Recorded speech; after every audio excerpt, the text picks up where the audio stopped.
And if we live in Montana, I guess that's what we just do. So I thought I'd start off by kind of setting the stage initially for Yellowstone before I actually get to the Army's entrance. After the expeditions of the Yellowstone region in 1869 by Cook, Peterson, and Folsom, 1870 by Washburn, Langford, and Doane, and then in 1871 by Ferdinand Hayden, Congress established Yellowstone National Park on March 1st, 1872. In May 1872, Congress also appointed Nathaniel Langford to be the park's first superintendent. However, Congress did not approve any funding for the operation or development of the park. And probably because of this, Langford only visited the park a few times during the 6 years that he was superintendent. In 1877, he was replaced by Philetus W. Norris. And Norris became the park's second superintendent in April 1877. Norris immediately petitioned Congress for money to build roadways and to get a crew of assistant superintendents to help protect the park's natural features from vandalism. But he didn't get any money until June 1878. He was given an annual salary of $1,500 and very meager funds to preserve, protect, and improve the park. However, once he received this financial support, he started to make improvements such as the construction of this building, which was his headquarters, and constructing roads. During the Nez Perce War in the summer of 1877, the Nez Perce fled through the park and endangered the lives of several tourists. Fearing more Indian attacks, Norris built his headquarters in 1879 on top of Capitol Hill in Mammoth Hot Springs, where you'd have a commanding view of the whole surrounding landscape. Of all the civilian superintendents between 1872 and 1886, Norris was the most productive. When Norris arrived in the park, there were very few trails and even fewer roads. From 1877 until he was replaced in 1882, Norris constructed more than 150 miles worth of roadways and over 100 miles of trails.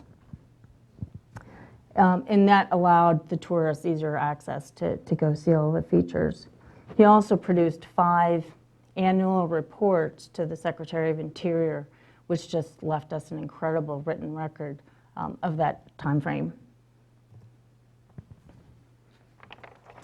3 more civilian superintendents followed Norris. Sadly, they proved to be less than stellar administrators. Reports that pieces of the park's geyser cones were being chopped off for souvenirs, tourists were inscribing their names in the fragile thermal areas, poachers were killing game, and forest fires were running rampant throughout the forest, made their way to Washington, D.C. Between ill will, corruption, and as well as being undermanned and underfunded, the civilian administration was ultimately deemed a failure by Congress in the summer of 1886, and they cut off funding. Fortunately, Senator George Graham Vest of Missouri, one of the park's most ardent supporters, had set in place a fallback plan for the protection of Yellowstone. He attached a rider to the Appropriation Bill of 1883 that stated, "The Secretary of War, upon the request of the Secretary of Interior, is hereby authorized and directed to make necessary details of troops to prevent trespassers or intruders from entering the park for the purpose of destroying game or objects of curiosity therein." In August 1886, Secretary of Interior Lucius Q. C. Lamar, I have to say that really slowly because it's a tongue twister, invoked the 1883 law, and the Army was ordered to take control of Yellowstone National Park. On August 17, 1886, Captain Moses Harris rode into Yellowstone with the 1st Cavalry, Company M, and assumed command of the park. Company M consisted of 3 officers, 1 assistant surgeon, 30 enlisted men, and 3 civilians attached to the Army. And this is a Kilburn stereo view that's believed to have been taken shortly after the arrival of the Army. And you know, when I first saw this, I thought it was really strange that they just parked themselves right in the middle of Mammoth Hot Springs. But it's very close to the hotel, and my feeling is that they just wanted to immediately announce that the Army was in control of the park. They didn't stay there. But with the winter season approaching, Harris set about erecting quarters to house his troops. By September, he had 17 civilian carpenters and a 10-man sawmill crew constructing barracks and officers' quarters just south of Jupiter Terrace, which is the road that goes down towards Norris. This would become Camp Sheridan. Between 1887 and 1891, several other buildings were added. The original intention was that this was supposed to be temporary duty for the Army. That temporary duty lasted for 32 years. And this is another view of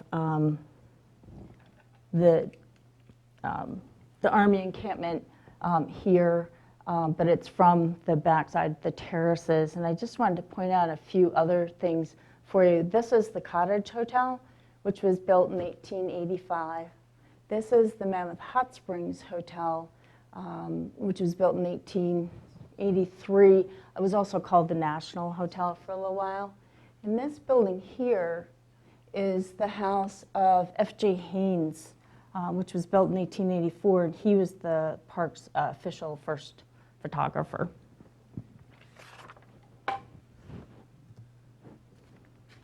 And this is a map that was drawn by George Tutherley. He was the son of First Lieutenant Herbert Tutherley, and he drew this map from memory in 1926, which this is an extremely valuable map because otherwise we would have no idea where these buildings were. But it's also a lesson in paying attention when you're looking at historical things, because he dated this map 1887 to 1889. But he also has Buffalo Jones's house and corral, which is correctly located, but it wasn't there until 1902. So anyway, it's still a really valuable map, but just one of those geeky historian things that we notice. So this frame structure right here is called the Beehive, and supposedly that was because there was so much activity around there, and it was the officers' quarters. And then this long building here where it was the troops' barracks. And then this is the road that goes into the park and out Golden Gate Canyon. And this is the back side of Camp Sheridan. So this is Marble Terrace here. This is the troops' barracks. There's the Beehive. And here is Norris's blockhouse up on the top. So you can kind of see just the absolute commanding view they had up there. That building stayed up there until about 1910. And it was everything from a headquarters to a residence to the kids playing fort up there later on.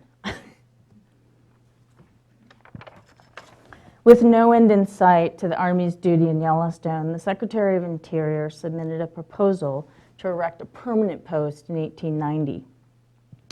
On May 11, 1891, Special Orders number 45 gave Acting Superintendent George S. Anderson, the second Army Superintendent in Yellowstone, the authority to build a new military post, which would soon be named Fort Yellowstone. And just a point of reference, all of the military superintendents were given the title of acting superintendent. And I think if I'm remembering this correctly, it was because their first duty is to the Army and their second duty was to the park. And so this gives you an idea of, this map is actually from March 1891. So here's the proposed site of the new post. Here's the hotel area here, and then here's Camp Sheridan.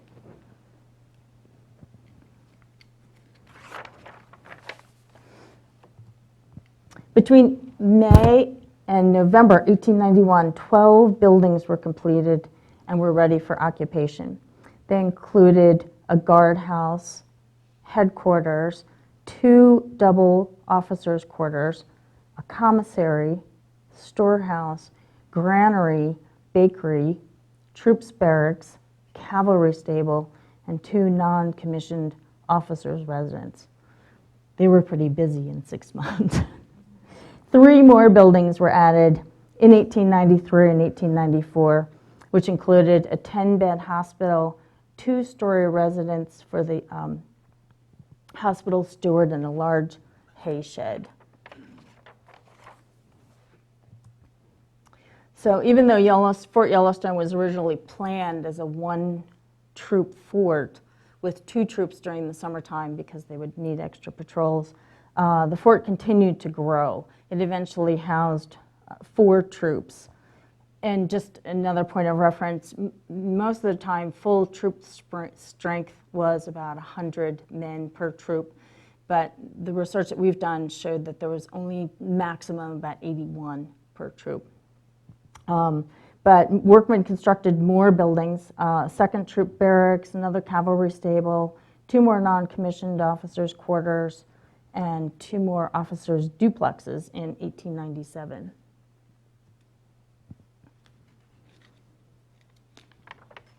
The cannon, situated atop Capitol Hill overlooking Fort Yellowstone, was not for defense, but rather for show.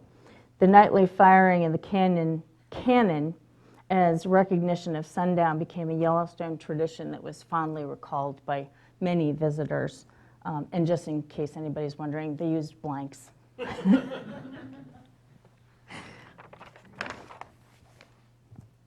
And this is the Bachelor's officers' quarters. It contained apartments for 6 single officers and an officer's mess. It was built in 1909, and it cost about $38,000 to build.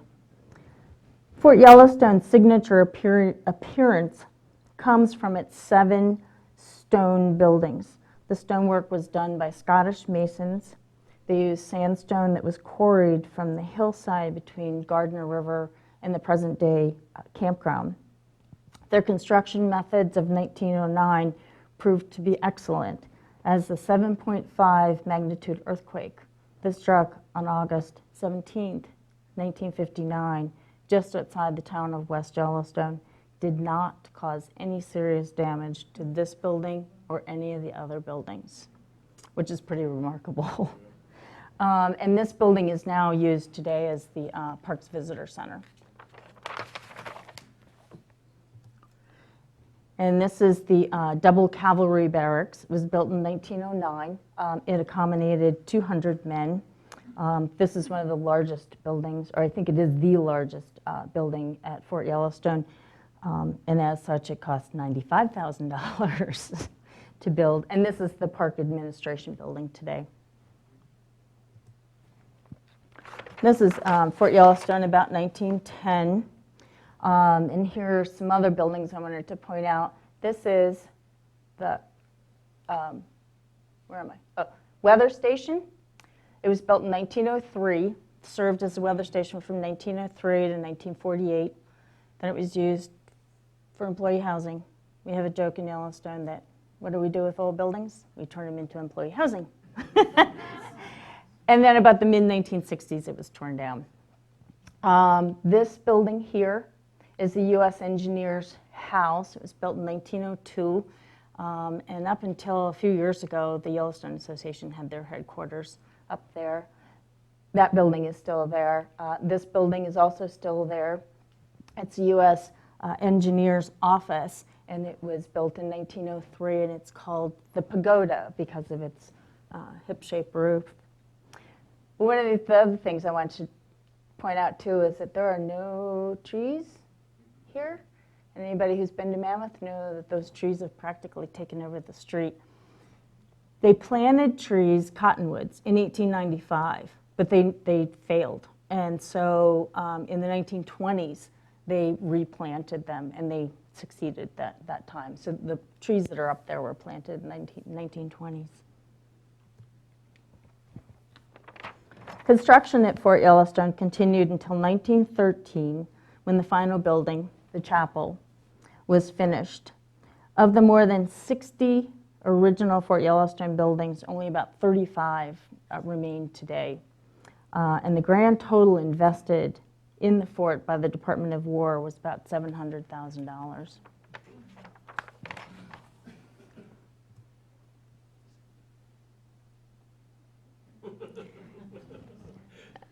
I thought that was fun. Because that's how I ride. Whoa!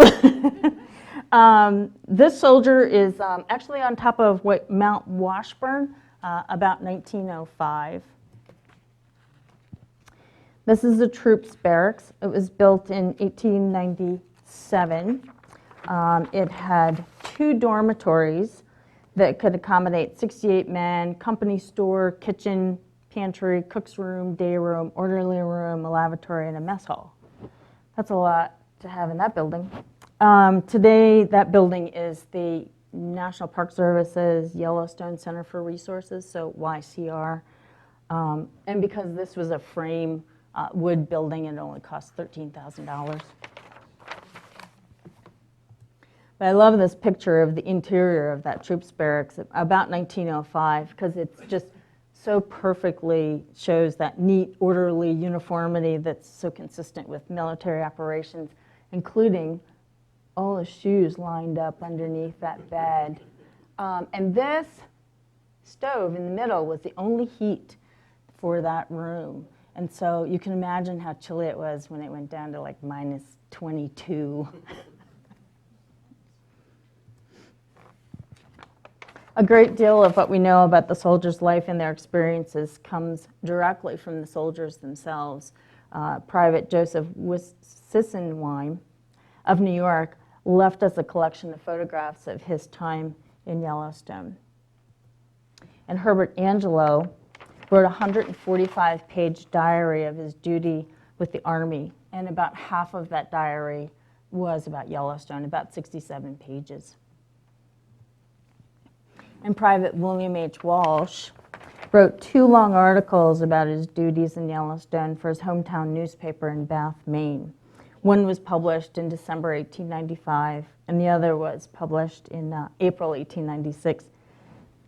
But the newspaper was obviously impressed with his writing ability, because on the 4th line of this masthead, it says, "Billy's first attempt shows that an Army private can handle a pen as well as a gun."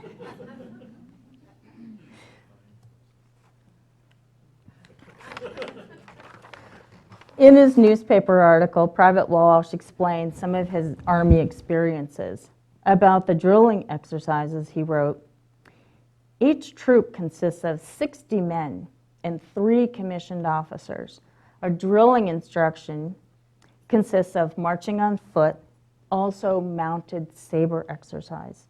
We also go through the same drill on horseback. Our horses are all around good animals, good jumpers, runners, and drillers. Each horse understands the trumpet calls as well as we do, and some much better." And this is a foot drill being led by Jonanthan Wainwright in 1910. That's Jonathan there. Wainwright became famous during World War II when he was forced to surrender Corregidor to the Japanese in 1942. He was called a fighting general because he was willing to get down into the foxholes with his men. He won the respect of all who were imprisoned with him. He agonized over his decision to surrender Corregidor throughout his 3 years as prisoner of war. He felt he had let his country down. Upon his release, he was stunned to hear he was considered a hero. He was liberated in August 1945 just in time to participate in the official surrender of the Japanese in September of that year. And this is a really rare photograph of a saber drill. I got this from a descendant of a military person, and to date, Lee Whittlesey and I have decided that this is the only known photograph.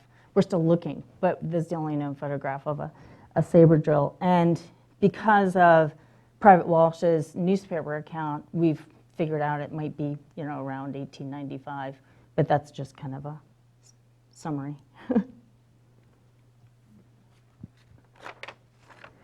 This little pamphlet published by the Yellowstone Park Transportation Company gave tourists fair warning about the Army's rules. It reads, "The park is under the control of the government.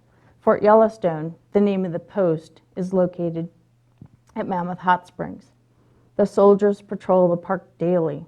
During the park season, a summer encampment is maintained at the lower geyser basin. Infractions of the superintendent's rules are severely punished."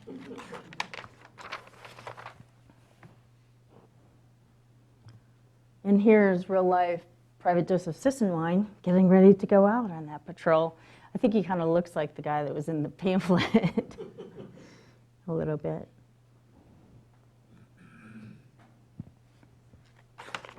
One of the acts strictly prohibited, and still is strictly prohibited, is the soaping of geysers.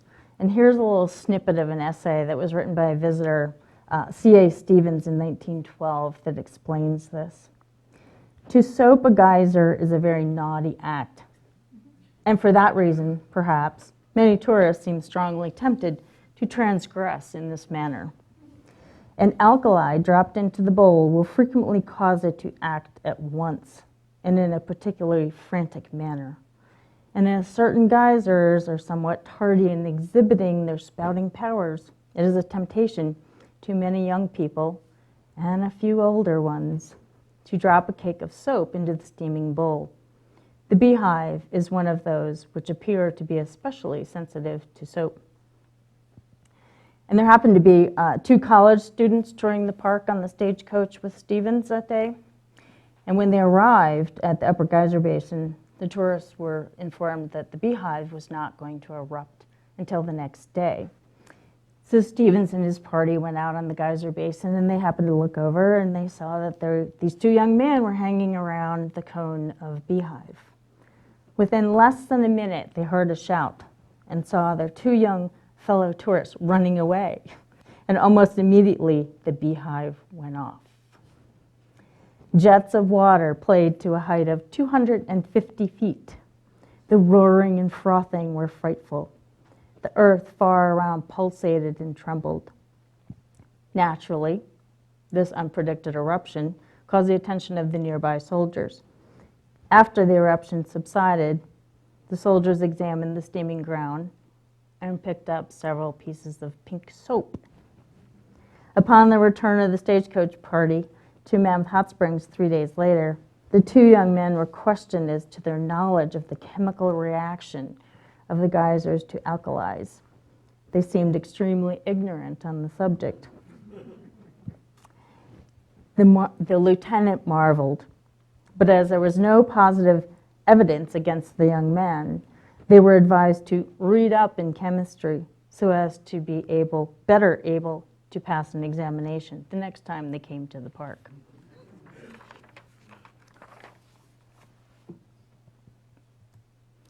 And then this is the Old Faithful Soldier Station about 1913, where the military was housed pretty much during the summertime. Edgar Howell, a notorious bison poacher, was captured in the winter of 1894. And the men in this photograph were responsible for arresting him. And so all the way over here is Captain Scott, and he was the commander of the Old Faithful Soldier Station. And then this is Lieutenant Forsyth, and then this is Scout Burgess, and this is the notorious bison poacher Howell and his dog. Howell's arrest made national news and resulted in the passage of the Lacey Act, which gave the Army legal authority to enforce hunting regulations and rules concerning the carrying of firearms in the park.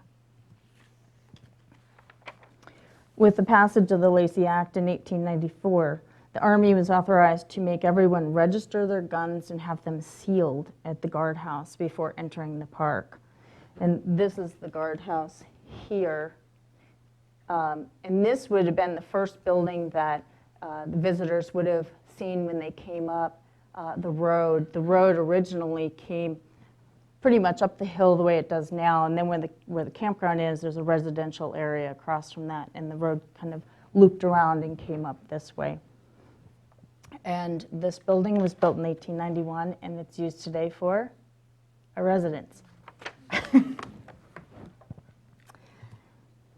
The original sealing procedure for guns back then was done with red tape and then sealing wax like you would use on a letter, but it was accidentally broken off a lot. So in 1897, Captain Anderson instituted a new system where they used a wire and then a lead seal plug on the top of that. And the National Park Service actually continued that procedure right up through the 1920s. But it wasn't all just work for the Yellowstone soldier. They got some time off to play cards, socialize, obviously have a few drinks, and to horse around a little. This is George Petrach, soldier in Yellowstone around 1909, showing off his balancing skills.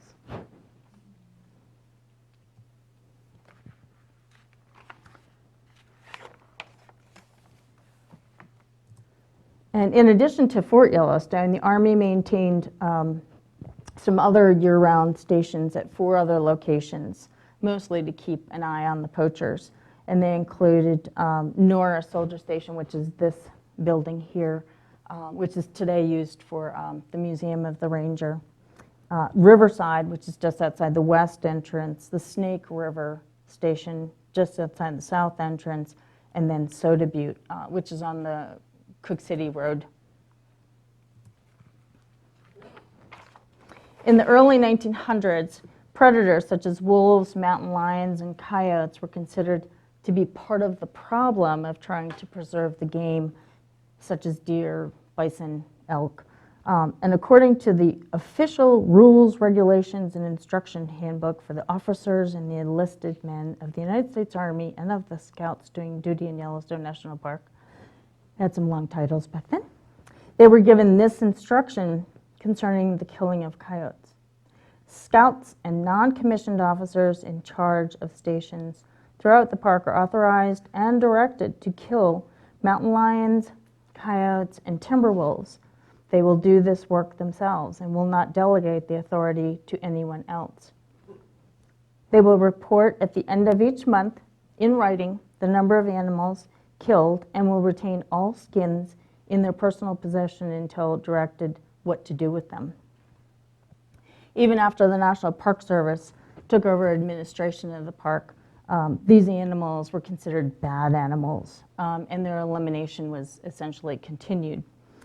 It wouldn't be until late 1960s, mid-1970s, when the concept of a naturally regulated ecosystem even became a topic of conversation.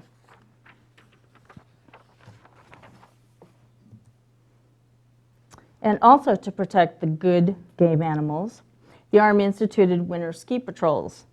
The first 6 snowshoe cabins in Yellowstone were built around 1890.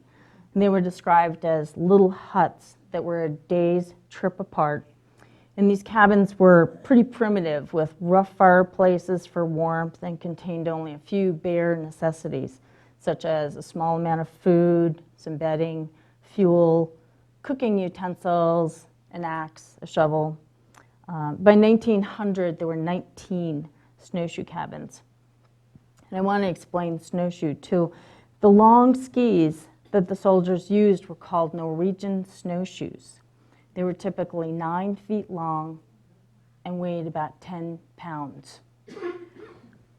And they only used one pole, which they would put between their legs, and that's what would slow them down on their way down the hill.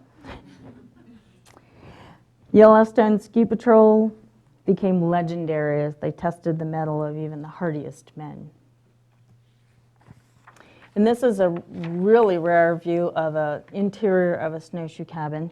It was in an article written by Lewis Freeman in a magazine called The National Magazine, and the name of the article is called The Ski Runners.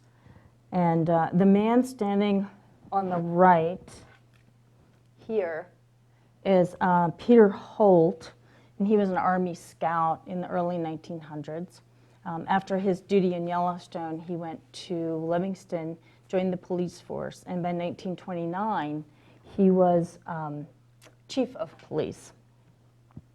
On August 21st, 1929, Chief Holt and Officer Martin Zolman were shot and killed in the police station by a man who became enraged when they told him to forget about the 50 cents that his boss owed him. The suspect was subdued by 2 firemen, taken into custody. He was convicted of murder and received his death sentence by hanging, and he was executed November 6, 1929. In terms of outfitting the winter patrols, the Army handbook stated that winter underclothing must be worn. No kidding. Also, German socks and overshoes, a cap with visor and flaps to protect the head and ears, and suitable warm covering for the hands. The feet must be kept dry and clean. Matches, a good axe, and sufficient food to provide against accidents must always be carried. Colored glasses to prevent snow blindness are necessary, and the frames should be wound with woolen yarn to prevent freezing to the face. The map and compass should always be carried. Snowshoeing is not dangerous work if proper precautions are taken, but judgment and caution are necessary. After several men froze to death, Captain Anderson made it mandatory that no trip shall be made on snowshoes by less than 2 men in a party. And if the party is not conducted by a duly authorized scout, it should be led by the most experienced soldier. Wise precaution must be exercised to prevent separation from the party. Not everyone heeded Anderson's order. In 1897, this soldier, who is W.H. Davis, did not turn back after his partner did during a bad snowstorm, and they found his body, and they were actually dragging him back to the post on his own skis.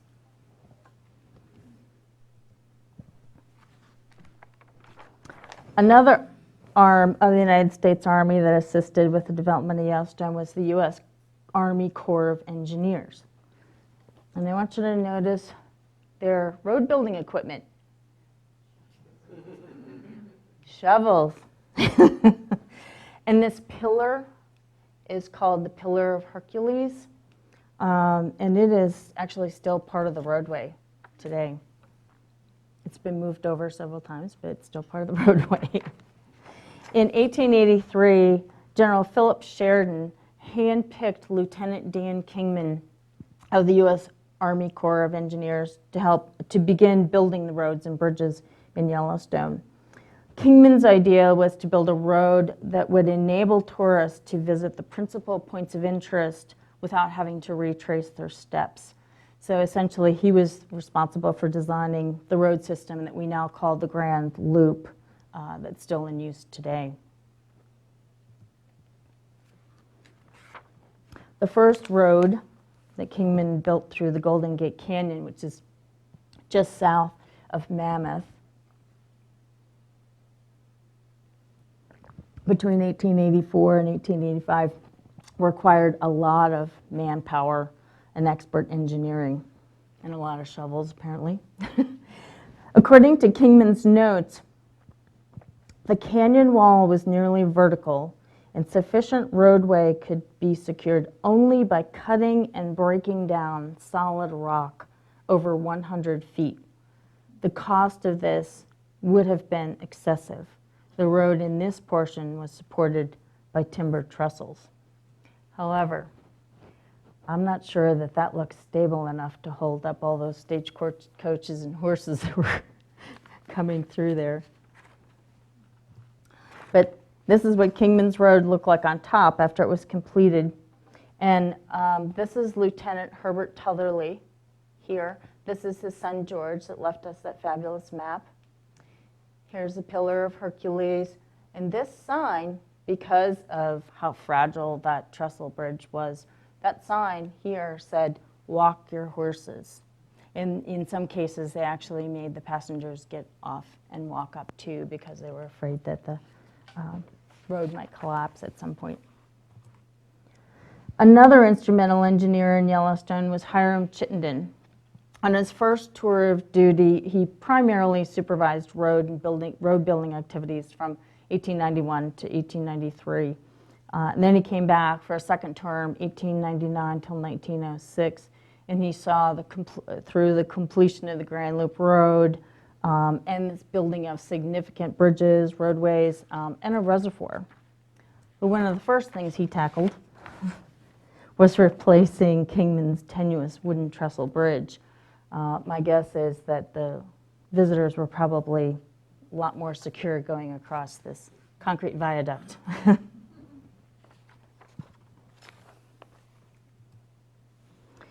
President Theodore Roosevelt is the only president to visit the park during the Army's occupation there. However, his trip just merely started out as a vacation for him. Roosevelt dearly loved the West. According to the Livingston Enterprise newspaper, Roosevelt laughed heartedly and said, "My dear Major, I am back in my own country again." The U.S. Army was immediately involved with this trip, which became Roosevelt's longest, most intense immersion in the wonders of Yellowstone. Acting Superintendent John Pitcher met Roosevelt's train in Cinnabar on April 8th and then served as his escort for the next 16 days. And this is Pitcher here.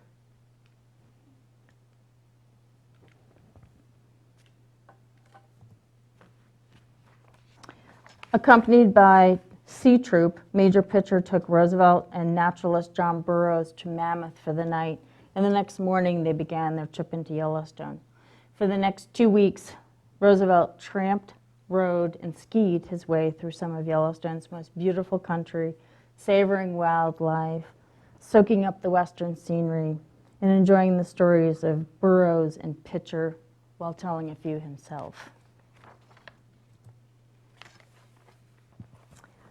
In 2011, Sagamore Hill National Historic Site in Oyster Bay, New York, acquired this note that Roosevelt had written to his son Quentin from Yellowstone in 1903. And for some people that might not know, Sagamore Hill was the home of Theodore Roosevelt from 1885 until his death in 1919. And Quentin would have been about 5 years old when he wrote this note. And the note reads, since the handwriting is kind of difficult, "Blessed Quinty Quee," which was a nickname for his son. "I love you very much. Here is a picture of the mule that carries, among other things, my bag of clothes. There are about 20 mules in the pack train. They follow one another in a single file up and down the mountain paths, across the streams." And then it signed, "Your loving father." I love this note because Roosevelt was known in the public sphere as the man who operated from the bully pulpit and encouraged the strenuous life and the manly avocations of hunting and exploring. And this note kind of gives us, a sense of his personal side and how tender he was with his children.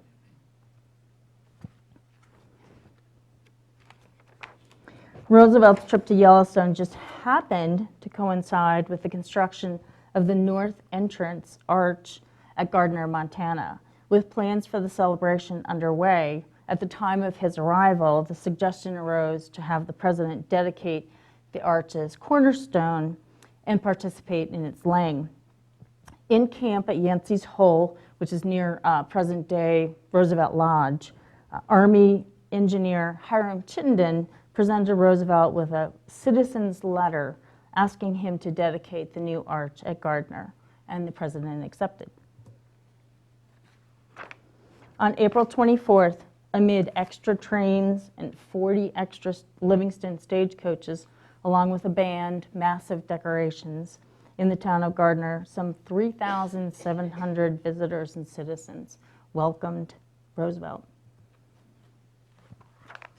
He gave a rousing speech, mortared the cornerstone into place, and posed for many photographs before riding to his waiting train in Cinnabar, sorry. And then these are just some photos of, here's the cornerstone being lowered down by a crane of some type. Here's picture. And this is actually Hiram Chittenden here. And then this is the cornerstone being laid into place. And of course, that's Roosevelt. And here's a picture of the cornerstone with the inscription on it, the date.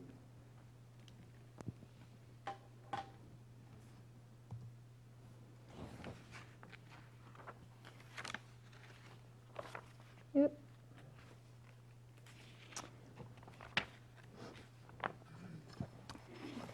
Roosevelt never again visited Yellowstone, so he never got a chance to pass through the Roosevelt Arch.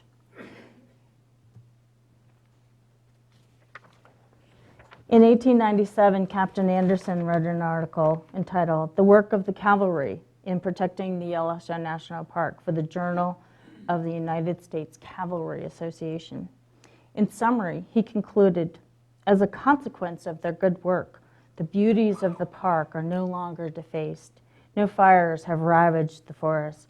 Poaching has been diminished to a small percentage of what it was 10 years ago. And more than all, order exists everywhere. The Army legacies in Yellowstone were many, and they include helping to guide tourists and interpret the park's many geological wonders. This soldier's talking about the working of the geysers. They also helped preserve some of the work of Mother Nature. This photo on the top here is the way that William Henry Jackson saw Castle Geyser in 1871. And 14 years later, after the tourists had chopped off souvenirs, this is how it looked. So that was one of the major reasons why the Army was brought in. They stood guard over the park's many curiosities of nature, such as the Mammoth Terraces. They protected hot springs from being clogged up with things being thrown into them as if they were wishing wells. And that's still a problem today. People think that they're wishing wells. They also helped protect game. They also helped prevent the complete extinction of the bison by catching poachers such as Edgar Howell. And these are all the bison heads that Powell had poached and was getting ready to ship out to sell. In addition to protecting Yellowstone from the tourists, the Army also protected the tourists from various other threats, such as stagecoach robberies. Even though the Army was patrolling and controlling Yellowstone, there were 5 stagecoach robberies during the Army's occupation there. So the first one was up in Gardiner Canyon, 1887. Then this one was Solfatara Plateau, which is over towards the canyon area, 1897. 1908, this was a really big one, 1908. They actually hit all 3 stagecoach companies because of the way that they were having them spaced out. 1914, Shoshone Point, and both of these are on the road from Old Faithful to West Thumb. And then the last one was 1915, just before they let cars in.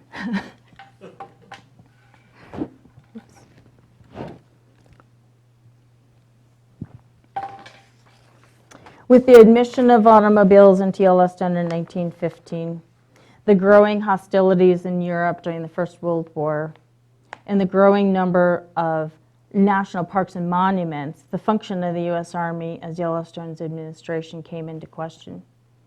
In light of these vast issues, Congress created the new National Park Service in 1916 to take over the management of all the national parks, and the Army was relieved of its duty in Yellowstone.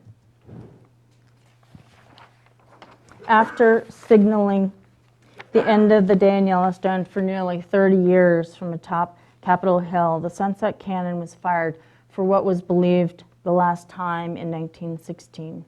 Symbolically, this event signaled the end of military control of Yellowstone as the Army transferred management of the park to the newly created National Park Service that year. However, due to several congressmen who did not like the new agency and thus cut off funding to the new National Park Service, the Army remained in Yellowstone until 1918.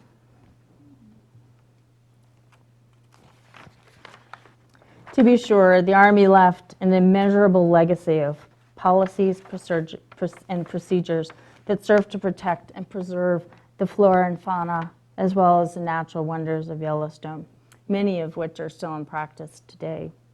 With its booming cannon at sunset, crackling rifle range practices, flashing saber drills, dashing dress parades, the Army also left behind a legacy of memories for the many people who visited as well as those that lived in Yellowstone National Park from 1886 until 1918.